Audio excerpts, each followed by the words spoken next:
ఇప్పుడు మనం birth vibration తీసుకుంటున్నాం. బర్త్ వైబ్రేషన్ దీన్ని ఏమంటాం? జన్మ వైబ్రేషన్. దీనికి మొదటగా ఇండెక్స్ కావాలి. ఇండెక్స్ ఇప్పుడు చూసాం 6/9 వచ్చింది. నెక్స్ట్ ఆర్పి కావాలి. ఆర్పి కావాలంటే జన్మ వైబ్రేషన్ తీసుకోవాలి. జన్మ వైబ్రేషన్ టేబుల్ తీసుకోవాలి. ఆ టేబుల్లో ఏముంటాయి అంటే మరలా రాశి, నక్షత్రం, లగ్నం అవన్నీ ఉంటాయి. ఇంకా అదనంగా ఏముంటాయి అంటే వారం ఏంటో ఉంటుంది.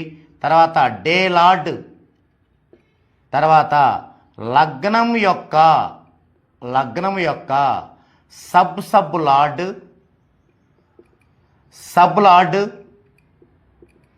స్టార్ లార్డ్,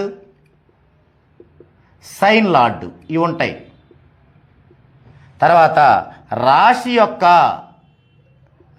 యొక్క స్టార్ లార్డ్, సైన్ లార్డ్ ఇవి ఉంటాయి. ఈ పేజీలో ఈ కాలం ఉంటుంది. దీన్ని బట్టి మనం ఆర్పిని తయారు చేయాలి.